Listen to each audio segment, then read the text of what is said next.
ఇక point number 4,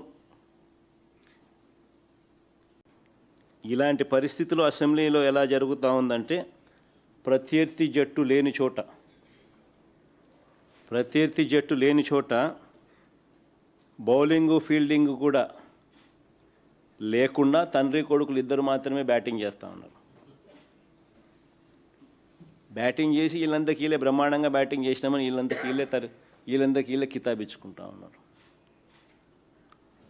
sir, ఈ mega DSC అంశానికి సంబంధించి మీరు సిబిఐ ఎంక్వైరీ కోసం ప్రభుత్వాన్ని ఎన్నిసార్లు డిమాండ్ చేస్తా ఉన్నా ప్రభుత్వం నుంచి సానుకూల స్పందన రావట్లేదు. సో మీరేమైనా డైరెక్ట్గా సిబిఐకి లేఖ రాయటం కానీ లేకపోతే ఆధారాలు సమర్పించడం కానీ మెగా డిఎస్సి విషయంలో మీరు సిబిఐ ఎంక్వైరీ కోసం చాలా రోజులుగా పోరాటం చేస్తూ ఉన్నారు. బట్ ప్రభుత్వం ఈ విషయంలో స్పందించడం లేదు కదా. మీరే డైరెక్ట్గా ఏమైనా సిబిఐకి లేఖ రాయటం కానీ లేదంటే ఆధారాలు అందించడం కానీ ఎట్లాంటి ఆలోచన చేస్తూ ఉన్నారు సార్?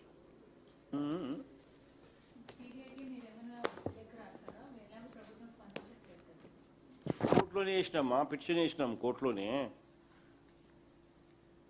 కోర్టులో పిటిషన్ ఉంది. సిబిఐ ఎంక్వైరీ వేయాలని చెప్పి జరుగుతూ ఉంది ఒక పిటిషన్ కూడా. అసలు నిజంగా నీకు చిత్తశుద్ధి ఉంటే నీకు ఛాలెంజ్ విసురుతున్నా కదా నేను రెడీ, నువ్వు రెడీనా అంటున్నాను కదా నేను. 2 ఇష్యూస్ సిబిఐకి పంపిద్దామని చెప్పి ఛాలెంజ్ తీసుకునేది కదా, రెడీ తీసుకోమని చెప్పు. That is what we been calling for. మన తరపు నుంచి కూడా మన ఎంపీలతో రిప్రజెంటేషన్ ఆల్రెడీ పంపించినాము, ప్రధానమంత్రికి రాసినాము. దీని మీద సిబిఐ ఎంక్వైరీ వేయాలా అని చెప్పి ఏపీ డిఎస్సి మీద. ఆ కాపీ కూడా మీకు పంపిస్తావు సార్, చూడండి ఒకసారి మీరు కూడా ఒకసారి కాపీ పంపించండి ఒకసారి. డిఎస్సి రాసిన మనం డిఎస్సి విషయంగా మన ప్రధానికి, హోంమంత్రికి అందరికీ రిప్రజెంట్ చేసినాం. మన ఎంపీలు పోయి ఇచ్చినారు. కాపీ కూడా మీకు కూడా ఇస్తారు, తీసుకోండి ఒకసారి. Sir, recently the Chief Minister said fiscal deficit is a myth. What are your reflections on that? Because when you take debt and run the state, you will run into fiscal deficit. So if it is a myth, what are your reflections? You should question the IQ of the Chief Minister. If someone being in the Chief Minister's post says that fiscal deficit is a myth, then what kind of IQ does he have? Sir, what kind of IQ is that? సరే, ఈ నెల 20 నుంచి ఉద్యోగులంతా రోడ్లు ఎక్కుతామంటున్నారు. గత 2.5 సంవత్సరాల నుంచి చాలా ఇబ్బందులు పడుతున్నాం. కరోనా లాంటి సమయంలో కూడాను మేము ఎప్పుడు ఇబ్బంది పడలేదు. ఆత్మగౌరవం దెబ్బతినేలాగా ఈ ప్రభుత్వం వ్యవహరిస్తున్నారు. ఉద్యోగస్తులకు అన్ని రకాలుగా చంద్రబాబు నాయుడు గారు మోసం చేసినారు. ఈరోజు చంద్రబాబు నాయుడు గారు మేనిఫెస్టో ఈరోజు గమనిస్తే అందరికీ ఓపెన్గా ఉండే డాక్యుమెంట్ అది. ఒకసారి ఆ మేనిఫెస్టో చూడండి ఒకసారి. ఎన్నికలప్పుడు చంద్రబాబు నాయుడు ఏం చెప్పినాడో ఒకసారి గమనించండి. వస్తూనే ఐఆర్ అన్నాడు, ఐఆర్ ఇవ్వాల.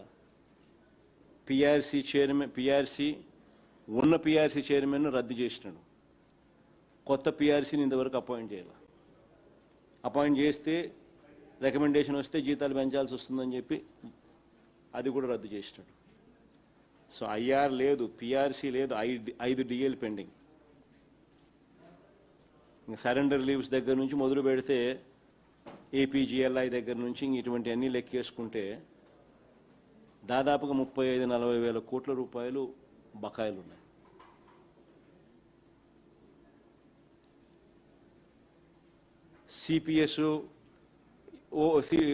సిపిఎస్ను కూడా తీసేస్తాను అని చెప్పిన హామీ కూడా అది కూడా మా ప్రభుత్వ హయాంలో కనీసం ఎంప్లాయీస్ గురించి ఆలోచన చేసి మేము తెచ్చిన ఒక రెవల్యూషను దేశం మొత్తం ఫాలో అవుతుంది ఈరోజు. GPS guaranteed pension scheme. ఇప్పుడు అది లేదు, ఇది లేదు. ఈ రకంగా ఎంప్లాయీస్ అనేవాళ్ళు చంద్రబాబు నాయుడు గారి గవర్నమెంట్ మీద సంతోషం వ్యక్తం చేస్తారు. అన్ని రకాలుగా ఎంప్లాయీస్ను ఈరోజు అన్ని రకాలుగా ఎంప్లాయీస్కు నష్టం చేసిన వ్యక్తి చంద్రబాబు నాయుడు గారు. మరోవైపున వాళ్ళ ఆత్మస్థైర్యాన్ని దెబ్బతీస్తూ ఉన్నాడు, వాళ్ళ ఆత్మవిశ్వాసాన్ని దెబ్బతీస్తూ ఉన్నాడు. వాళ్ళ సమస్యల రిప్రజెంటేషన్ కోసం మా పార్టీ ఎంపీలతో కలిసి ఢిల్లీకి వెళ్ళి రిప్రజెంటేషన్ ఇస్తే, which is a genuine problem. TET అనేది వాళ్ళు సెలెక్ట్ అయినప్పుడు టెట్ ఎగ్జామ్ లేదు. టెట్ అనేది వచ్చింది సబ్సిక్వెంట్గా టెట్ వచ్చింది. ఆ సబ్సిక్వెంట్గా వచ్చిన ఆ టెట్ను ఇప్పుడు కోర్టు మిస్లెడ్ అయి వీళ్ళు టెట్ రాయాలా ఇప్పుడు అని చెప్పి సుప్రీంకోర్టు చెప్పింది. దాన్ని ఛాలెంజ్ చేయాల్సింది పోయి సెంట్రల్ గవర్నమెంట్కు కోర్టుకు వాస్తవాలు చెప్పాల్సింది పోయి ఈరోజు వీళ్ళు టెట్ రాయాలని అంటే టెట్ కవర్స్ టెట్ 25 సంవత్సరాల నుంచి వాళ్ళంతా ఒకే సబ్జెక్ట్ టీచ్ చేస్తూ ఉన్నారు. టెట్ కవర్స్ అన్ని సబ్జెక్ట్స్. టెట్ ఈరోజు పాస్ కావాలంటే ఆ టీచర్లు పాస్ కావాలంటే కష్టము. బికాస్ టెట్ వాళ్ళు 25 ఏళ్ళ నుంచి ఒకే సబ్జెక్ట్ మీద చదువు చెప్తున్నారు. ఈ టెట్ ఏమో అన్ని సబ్జెక్టులు కాంప్రహెన్సివ్గా కవర్ అవుతాయి. ఈ టెట్ పాస్ కావాలి అని అంటే ఇప్పుడు వాళ్లకు ప్రాక్టికల్గా అయ్యే పని కాదు. ఎలా సాధ్యమవుతుంది? వాళ్ళు రిక్రూట్మెంట్ అయిన రోజున టెట్ ఉన్నదా? లేదు కదా. ఆ రోజు ఏం ఎగ్జామ్స్ ఉన్నాయో ఆ ఎగ్జామ్స్ వాళ్ళు రాసి గవర్నమెంట్ కాంపిటేటివ్ ఎగ్జామ్స్ పాస్ అయిన తర్వాతనే వాళ్ళకు ఉద్యోగాలు వచ్చినాయి. ఆ రోజు టెట్ లేదు, ఈ రోజు టెట్ ఉంది.